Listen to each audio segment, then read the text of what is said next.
Hi, my name's Ben Seidensticker. I don't know. I have a day job. I do computer stuff for that day job, and I mostly set myself apart there by being a good written communicator and also just being the person who's willing to just go into a situation and be like, I don't really know what's going on, but here's what I think. What do you think? And the people who are willing to do that in the world are pretty scarce. So it just makes things happen around me very frequently, and I just reap the benefits of that. Other things I do, I like to do improv comedy, and I like to do sketch writing.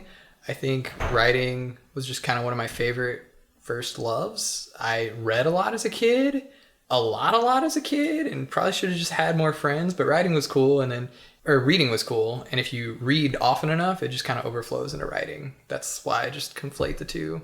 It's just really the same thing. It's just the writing is like what happens when you read a little bit too much.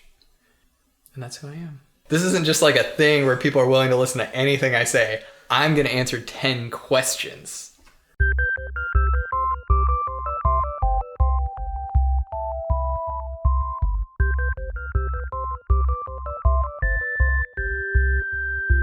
I would like to do a play, like write a play.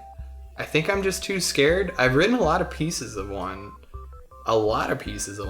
multiple times. I think that'd be a really cool thing to do. I just don't know how you go from that point of you've written a whole bunch of scenes to you've written a play. I've been trying to read a bunch of plays lately by different people and been really impressed with them, and it's just even more like demoralizing, but I need to like take like a couple, let's not say a couple, I need to take 7 steps backwards and realize that the first play you write is going to be shit and garbage. So I may as well just get some shit and garbage done. I've been working on one, man. It would be cool. It's like a slightly a love letter to Texas, but my hometown. There's some interesting stuff there. I want to do it right. I mean, unfortunately, like writing sketches, I feel like helps. It's kind of like writing mini plays and gives me the arc to it. And now it's like, as long as I divide it up into scenes, it's like I can write one scene, it's just like a sketch. I can write one more scene, it just has the same characters, and get there. And then I have to be brave enough to show a person. I worked hard on this, but not too hard, not like weirdly hard. Like,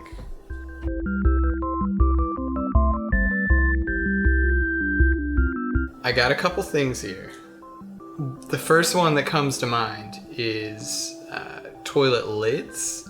There's battles about toilet seats left and right, and then people just go and leave the lid wide open. It's like, what are you doing?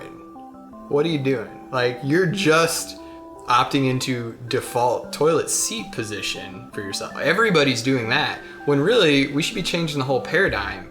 Let's put the lid down. Let's put the whole damn lid down. We don't live in a public restroom. So I don't know why we're even having a conversation about seats, like real conversations about lids. I don't know.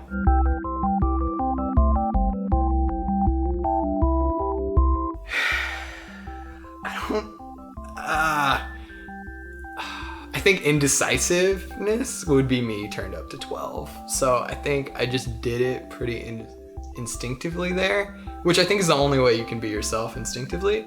You know how when people are always like, just be yourself, it's like, there's no definition of not being yourself. Even when you're pretending to be something different, that's you being yourself. You were pretending for a reason.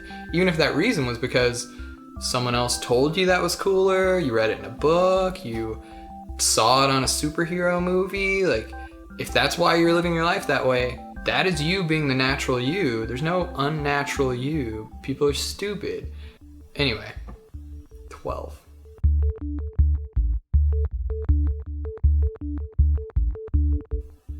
Nelly? Have I ever delved into how uncool I was as a kid? Like, how just like profoundly uninterested I was in like what was going on with like the music industry and stuff like that. I don't think I had reasonable taste in music until I started to be interested in girls. And it's like, they seem to care about this stuff. I'm gonna give it a go. And now I kind of like music for my own benefit, and I enjoy that kind of thing. But no, I don't think I miss Nelly at all. I don't think so. I cannot think of a Nelly song right now. I don't know what that would be.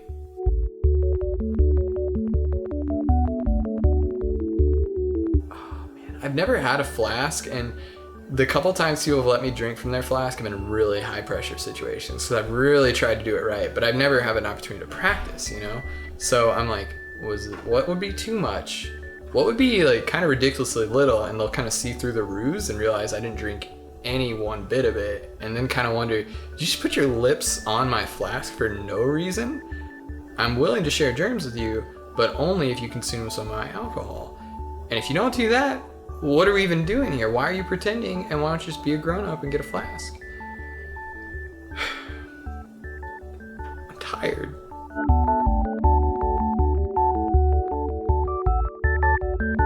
The Patio. Then you call them Pat and you're just good. There's no like gender expectation stuff flowing around there. I feel like that's really thinking ahead of the game here. Don't ground yourself in, you know, the norms of 10 years ago. You need to be anticipating some of this stuff. Patio. Get outside and fuck. Yeah.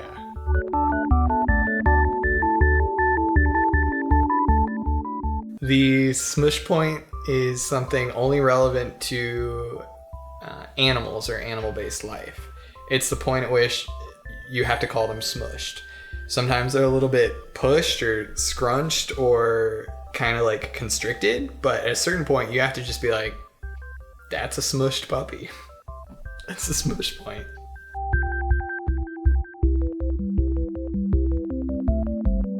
Man, remembering discrete pieces of information is really difficult for me. I'm kind of an abstract thinker who like loosely connects things. There's one, it's by The Bravery. It's called This Is Not the End. I kind of always imagined that one as being a funeral song for me. Like, it's just a really good song in that sense. I guess you could just like start to just pick out like points in your life and be like, what was going on there? I feel like a lot of my good musical taste just came from like failed relationship attempts. Like all the interesting things about me just were like me bumping up against the other interesting people that have kind of wandered through my life. I'm actually not like a super interesting person, but like interesting people are at least, I don't know, secondarily willing to like talk to me. So to circle back to the question, I got one down. I remembered one piece of real discrete information. We're like a third of the way there. Do other people just know songs? Do other people just know them? I remember when I first was introduced to the White Stripes, there was a song, Conquer or something like that. There's some song like that, which is very interesting. I think that's like really defines like the sexual dynamic for me. I think I've always been like, I just wanted to like subsume my personality within some other person that's like bigger than me, and that in like an abstract sense feels really appealing, but in real term sense I'm always then so like narcissistic that I'm like nope. So I think that I eventually reached an equilibrium where I was with someone who just doesn't have that kind of like manipulative design or intention towards another person, and that was like the only scenario where I could possibly be stable. So 2, we've done it. We're 2/3 of the way there. That's enough to pass in Texas. That's where I came from with our standardized tests. 2/3 was fine. That was kind of overachieving and showing off a little bit. We're gonna call it there. That's a Texas 3.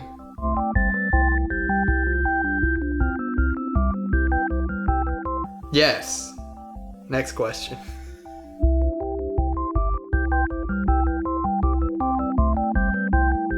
Oh man, I guess I was confused by this. I was like, do they do sound? Like, do they do artificial sounds? Is it not all just real? And I think this is like really helpful to kind of like figure out what your relationship is with sex, like what you're like, what kind of abstract like thing, it's kind of like void you think you're filling with it. Like to me, it's like personal validation of like, oh, like I'm needed and worthwhile. So what I'm getting to is like, I feel like any of the sounds where somebody's like, yeah, I'm really liking this. This is great. That's like all I'm here for. That's it. I really just need that and to be convinced of that. And then outside of that, I'm pretty good. I think like my relationship with sex and like how to view it in a healthy way and view like, oh, what am I actually trying to look for from this person? It's not really like, has nothing to do with sex really. It's just like want them to have like a good opinion of me. And there's a lot of ways to actually make that come about. And so it's just way better. So you should probably answer the question for yourself. What is your favorite porn sound effect? And you'll learn stuff. And that, kids, is why you should watch porn. Yeah. Good job. Thank you. You're clearly very good at making people feel welcome. In their own apartments. In their own apartments. Maybe that's your secret. I don't know. It helps. You have huge holes in your jeans. Samira was actually like, oh man, did you buy some like ripped pants? It looked Did good. you get some cool and pants? I was like, no, I just did this over time. Yeah, this is... There's massive holes in the crotch area as well. Oh baby, is that what the kids are doing?